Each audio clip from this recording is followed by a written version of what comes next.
Rodrigo, há décadas, adventistas, testemunhos de Jeová e outros têm anunciado e reanunciado o fim do mundo, mudando datas e a reveria.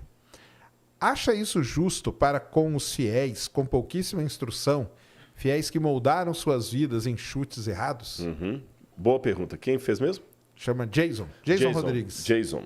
Não tem serra elétrica não, né? Esse Jason. Não, Jason, na verdade, eu aproveito a sua pergunta para mais uma vez falar a questão dos dados da fonte primária. Cuidado com muita informação que vem de internet.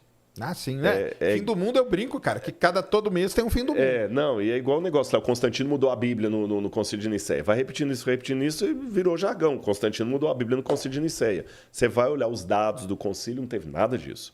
Então vamos olhar lá. Em primeiro lugar, eu não posso responder pelos testemunhos de Jeová e pelos outros. Eu vou falar da Igreja Adventista, tá bom? Quando houve o desapontamento de 22 de outubro de 1844, que muitos realmente fizeram cálculos proféticos e acharam que Jesus ia voltar, e foi um fiasco, ele não voltou, não existia Igreja Adventista do Sétimo Dia. O que existia era um pastor batista, um pregador leigo, corrigindo. Pastor porque eles ordenavam leigos, chamado Williams Miller, ou Guilherme Miller, que junto com mais de 1,5 milhão de pessoas, ou 5 milhões de pessoas, algumas estatísticas não, estavam acreditando na profecia do Miller, que Jesus voltaria ali. Havia episcopais, batistas, presbiterianos, católicos, e não tinha igreja adventista, não existia. Quando viram um fiasco que Jesus não voltou, cada um tomou um rumo. Alguns voltaram para suas igrejas, outros perderam a fé. Um grupo falou, peraí, vamos continuar estudando. O que aconteceu que a gente errou aqui? E esse grupo que continua estudando é que vai fundar a Igreja Adventista do Sétimo Dia a posteriori.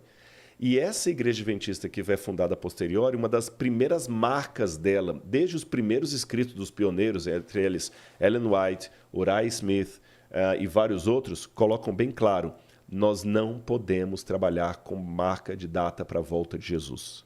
Há um desencorajamento com base na experiência que eles mesmos tiveram. Mas, repito, não existia Igreja Adventista. E nunca mais a Igreja Adventista marcou qualquer data para a volta de Jesus. Nunca mais marcou. Mas isso aí é a volta de Jesus. Mas o que isso tem a ver com o fim do mundo? Que a volta de Jesus é ligada ao fim do mundo. A volta de Jesus para o cristão. Caramba, mas quando Jesus voltar, o contrário, né?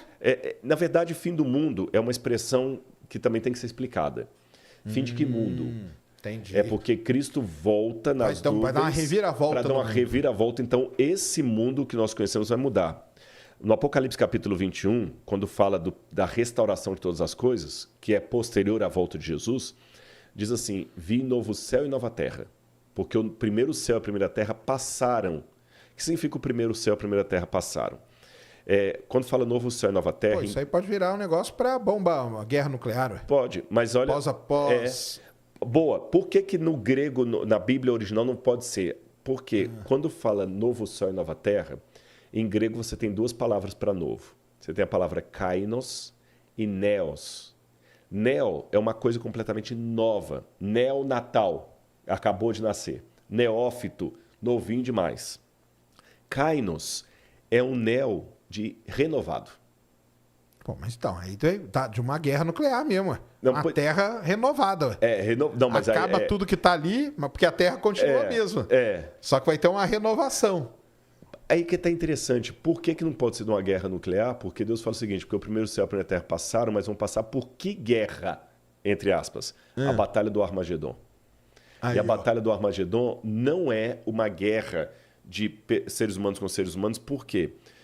Eu vou falar fora da Bíblia. Se Deus deixasse uma guerra nuclear acabar a humanidade, ele não ia ter ninguém para ele buscar. Entendi. E quando Jesus voltar, diz que a Terra ainda vai ter... pessoas casando, dando em casamento e tudo, alguns ficando felizes, outros chorando e tudo mais. Então o mundo vai estar funcionando. Então essa guerra vai ser a guerra do bem contra o mal, onde Deus vai vir e vai liquidar com o mal. Bom, mas isso aí dá muita margem para muita interpretação. Dá. Só que... Não sou eu que faço, não. Eu tô pensando aqui. Sim, que a pessoa pode. A pessoa pode usar isso aí e falar, cara, olha a quantidade de... Abre muito, cara. Abre. Só que por isso que é complicado o texto fora de contexto vira pretexto. Aqui eu citei o versículo da Bíblia. Até para citar essa questão do Kainos e do Neos, que Deus vai pegar essa terra e vai renová-la. Agora, se eu pegar só esse texto, realmente, eu posso interpretar 1000 coisas, mas quando você analisa dentro de um contexto, aí fica melhor. Mas é que o pessoal faz isso, né? Não, tira, né? Você pega só esse pedacinho aí, nossa. Não, aliás, hoje, isso é mais sério ainda, porque as pessoas... Aquele negócio que eu falei, ninguém quer ler o livro. Sim. Eles querem ver o filme, nem o filme agora quer ver o resumo.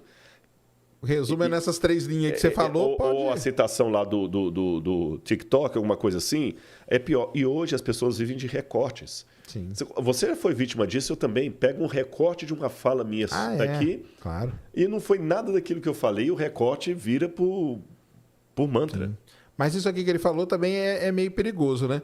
Porque é aquilo que eu falo, né? Por exemplo, eu não sou contra o ufólogo e tal. Eu sou contra os caras que usam essas coisas aqui, porque você pode usar muito bem qualquer fala dessa para enganar pessoas que estão numa situação de desespero, né? Porque... Mas eu acho que ele quis foi alertar.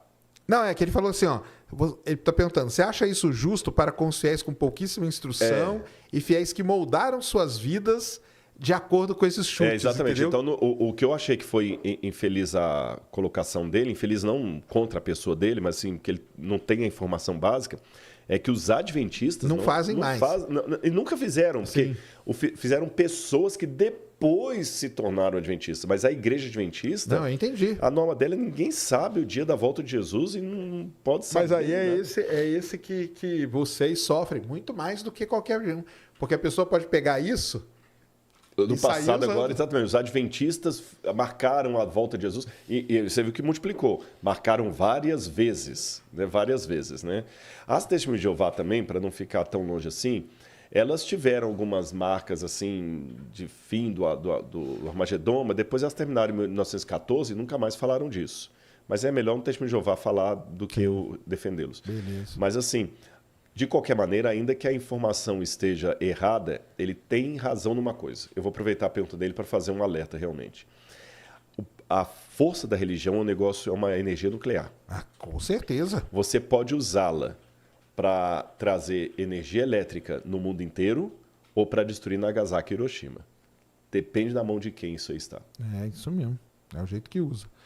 A Daniele Ferreira mandou 10 aqui, ó. Pergunta se o Rodrigo pode falar um pouco sobre a confusão da tradução da palavra inferno na Bíblia. E os termos Seol e Hades, é isso? Sheol e Hades. Hades. O que acontece? Até teve um vídeo que eu falei aí, tem uma senhora na internet aí que ela falou que o fogo do inferno está no meu traseiro por causa disso. Sério? Por quê? Caramba! É uma senhora mística que ela tem na internet, ela tem vários vídeos e ela fala que ela já foi várias vezes ao inferno e que... Sério? E que ela tem o pastor fulano que foi do inferno, mas que esses teólogos... Mas o inferno que é legal? Como que é? Ela fala que é bom? Não, terrível, é mal. E eu, pelo entendimento que eu tenho da Bíblia... Não existe aquele inferno medieval do capeta com tridente lá, vermelho e tudo mais. Esperando, sentado numa pedra. Exatamente. Essas visões mitológicas assim, que é um Deus sádico, vai ficar fazendo a pessoa queimar lá e tudo e tal. Biblicamente, para mim, a palavra Sheol significa sepultura. Sepultura. E o inferno é a ruptura com Deus, a separação, é a não-vida. A não-vida. Esse que é o ponto. Mas aí só para eu entender, Sheol e Hades, essas duas palavras são o quê? Hades é grego e Sheol é hebraico. Para a mesma coisa. Mesma coisa. Bom, deixa eu explicar mais ou menos a mesma coisa. Por quê? Sheol, em hebraico, significa o lugar dos mortos, a sepultura. Tá. E é uma inconsciência. Se você pegar os textos hebraicos, fala, os mortos não sabem coisa nenhuma. Para eles pereceu tudo. O sol, a lua, tudo. Entendi. Não tem amor, não tem nada. E maldito aquele que consulta os mortos. A necromancia foi proibida. Deus não pode ter esse negócio de consultar morto. E o morto está morto. Acabou. Tá morto. Se você está recebendo o espírito de sua avó que morreu, não é o espírito de sua avó que morreu. Biblicamente, não é ela. Porque ela está morta. Agora, no Novo Testamento, como o Novo Testamento foi escrito em grego, ele usava a língua universal. Entendi. Só que na mentalidade grega, quem que é o Hades? A princípio, o Hades era o irmão de Zeus, de acordo com a teogonia de Hesíodo. O irmão de Zeus. Zeus tinha 5 irmãos, né? Hera, Deméter e... Eu vou lembrar a 4. Hera, Deméter e mais uma. E depois tinha o Poseidon, o próprio Zeus e o Hades. O Hades, quando Zeus assume o poder, para não ter briga, ele fala o seguinte: eu serei o deus dos vivos na terra. Poseidon será o deus dos vivos nos mares. E Hades será o deus dos mortos. Então criou-se que no seio da terra tinha o Hades, lembra o nome, a este ali. Tinha o Hades, e o Hades, ele tinha os Campos Elíseos, que era o lugar dos bem-aventurados, tinha o Asfodel, apesar do nome horroroso, era um lugar intermediário, e tinha o Tártaros. Esse mundo grego tinha essa mitologia. Quando Paulo e os autores do Novo Testamento usam a nomenclatura grega, eles usam o que tinha que usar, mas eles adaptam, mas eles explicam que não é aquilo que os gregos pensavam que eles tinham. Então, Jesus, por exemplo, falava do inferno como sendo o lixão que queimava em Jerusalém, lá no Vale do Rinom. É só uma comparação. Rodrigo, pode falar um pouco sobre a profecia de Daniel? Eu não tenho nem ideia. E como as profecias da Bíblia podem colaborar com seu entendimento e veracidade? As profecias de Daniel, elas são tão fortes com relação ao que elas profetizam, porque, veja bem, tem dois tipos... Quem foi Daniel primeiro? Daniel, vamos lá. Lembra que eu falei aqui que Jerusalém foi destruída por Nabucodonosor? Acho que eu falei, sim, né? 600, ele foi atrás da placa, aí esconderam Exatamente. Quando ele levou vários judeus cativos para a Babilônia, ele levou Daniel e seus companheiros. E na Babilônia, Daniel e seus companheiros foram educados na religião dos babilônios. Foram estudar na Universidade da Babilônia. Tudo o oposto do que aprenderam como judeus, né? Foram estudar ali e Daniel teve visões e sonhos. E as visões de Daniel são muito fortes, muito detalhadas. Tão detalhadas que os críticos da Bíblia falaram o seguinte: Daniel é um vaticínio ex evento, como dizem em latim. Uma profecia feita depois que cumpriu. Sabe aquele negócio assim? Engenheiro de obra pronta. Exatamente, engenheiro de obra pronta. Mas hoje a gente sabe pelos manuscritos do Mar Morto que Daniel foi escrito muito antes. E Daniel profetizou até no capítulo 2, por exemplo, tem um sonho de Nabucodonosor que ele interpreta. Ele fala como é que os reis deveriam governar o mundo de maneira mundial. Mundial dentro do contexto do Oriente Médio. Ele fala da Babilônia, que era o reino da época, depois a Medo-Pérsia e cumpre a Grécia, a Babilônia, a Medo-Pérsia, a Grécia, Roma, e ainda fala de Roma dividida. E ele fala, por exemplo, um detalhe, quando ele fala da Roma dividida, que se torna a Europa, ele fala o seguinte: durante essa divisão, esses reinos nunca mais se unirão. Nunca mais se unirão.